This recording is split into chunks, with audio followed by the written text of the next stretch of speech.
Hello, എന്താണ് എല്ലാവരുടെയും വിശേഷങ്ങൾ? ഞാൻ എൻ്റെ വലിയ ആശാനെ നഴ്സറിയിൽ നിന്ന് വിളിക്കാൻ പോകുന്ന വഴിയാണ്. മിക്ക ദിവസങ്ങളിലും സ്കൂട്ടിമേലാണ് പോകാറ്. പക്ഷേ ഇടയ്ക്കെങ്കിലും നടന്നു പോയില്ലെങ്കിൽ എനിക്കും മടിയാവും, അവനക്കും മടിയാവും. അതുകൊണ്ട് ഇടയ്ക്കൊക്കെ പൂതിയാവുമ്പോൾ നടന്നിട്ടാണ് പോവാറ്. അധികം വഴിയൊന്നുമില്ല, വീടിൻ്റെ അവിടെ നിന്നൊരു 4 വീട് അപ്പുറമേ ഉള്ളൂ. എന്നാലും ഞാൻ വണ്ടിയുമേലാണ് പോവാറ്. നഴ്സറിയിൽ ഈവനിങ് എന്തെങ്കിലുമൊക്കെ പാപ്പുമായിട്ടുണ്ടായിരിക്കും. അതൊക്കെ കഴിച്ച് പ്രാർത്ഥന ഒക്കെ ചൊല്ലിക്കഴിഞ്ഞാൽ പിന്നെ എല്ലാവരും ഇതേപോലെ വെയിറ്റിങ്ങിലാണ്.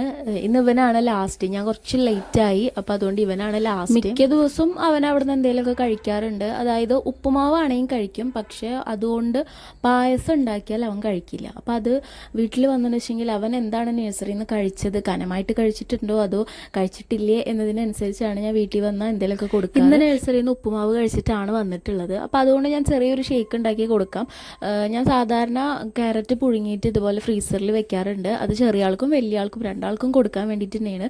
അപ്പോൾ ക്യാരറ്റ് പുഴുങ്ങിയതും കുക്കുംബറും പിന്നെ ഒരു ആപ്പിൾ ഇരുന്നായിരുന്നു, അതും കൂടി വെട്ടി നുറുക്കിയിട്ട് പാലും കൂടിയിട്ട് അങ്ങൊരു ഷേക്ക് പോലെ ആക്കിയിട്ട് കൊടുക്കണതാണ്. ഇതാവുമ്പോൾ അവൻ കുടിച്ചു കഴിഞ്ഞാൽ നമുക്കൊരു സമാധാനമാണ്. കാരണം ആവശ്യമുള്ള കുറച്ചെങ്കിലും ഉള്ളിലേക്ക് എത്തിയിട്ടുണ്ട്. താത്താടെ മോനും ഇവിടെ ഉണ്ട്, അതുകൊണ്ടാണ് 2 പാത്രത്തിലെടുത്തത്. പിന്നെ ആച്ചിലോന് ഇതേപോലത്തെ സ്റ്റീലിൻ്റെ കപ്പിലാണ് ചായയും വേറെ എന്തെങ്കിലും ജ്യൂസോ ഒക്കെ എന്തെങ്കിലും കുടിക്കുകയുള്ളൂ. അതുകൊണ്ടാണ് ഞാൻ ഒരെണ്ണം അവനക്ക് ഞാൻ കപ്പിലെടുത്തത്. ഷേക്ക് ഇഷ്ടപ്പെട്ടോ? ഷേക്ക് ഇഷ്ടപ്പെട്ടോ?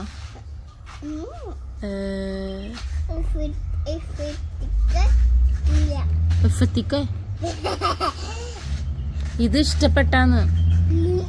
ഇല്ലേ, പിന്നെന്താ കുടിക്കണ്? ഇതൊരു തരം ശർക്കരയാണ് കേട്ടോ. ഒരു ഇഞ്ചിയുടെ ഫ്ലേവറൊക്കെ ഉള്ള ഒരു നമ്മുടെ ഇഞ്ചി മുട്ടായിയുടെ പോലൊക്കെ ഉണ്ടാവും. ഇത് താത്താടെ മോനെ ടൂർ പോയി വന്നപ്പോൾ അവൻ കൊണ്ടുവന്നതാണ്. ഇതിട്ടിട്ടാണ് ഇന്ന് ചായ ഉണ്ടാക്കിയിട്ടുണ്ടായിരുന്നത്. അതായത് പഞ്ചസാരക്ക് പകരം ഈ ശർക്കര കഷ്ണം ഇട്ടു. അങ്ങനെ ഇപ്പം നമ്മുടെ ഒരുമാതിരി ചുക്ക് കാപ്പിയൊക്കെ ഉണ്ടാവില്ല, അതേപോലെയൊക്കെ ഉണ്ടായിരുന്നു. എനിക്ക് വലിയ ഇഷ്ടമായൊന്നുമില്ല, എന്നാലും കുടിച്ചു. കുട്ടിയും ചട്ടിയൊക്കെ ആയതിൻ്റെ ശേഷം എൻ്റെ ഒരു വലിയ ആഗ്രഹമാണ് മനസ്സമാധാനമായിട്ടിരുന്ന് ഭക്ഷണം കഴിക്കുക എന്നുള്ളത്. ചെറുത് ഉറങ്ങണ കാരണം ഇപ്പം ഞാൻ മനസ്സമാധാനമായിട്ടിരുന്ന് ആസ്വദിച്ച് ചായ കുടിക്കുകയായിരുന്നു. അപ്പോൾ അടുത്ത വീഡിയോ ആയിട്ട് വരുന്നവരേക്കും ടാറ്റാ.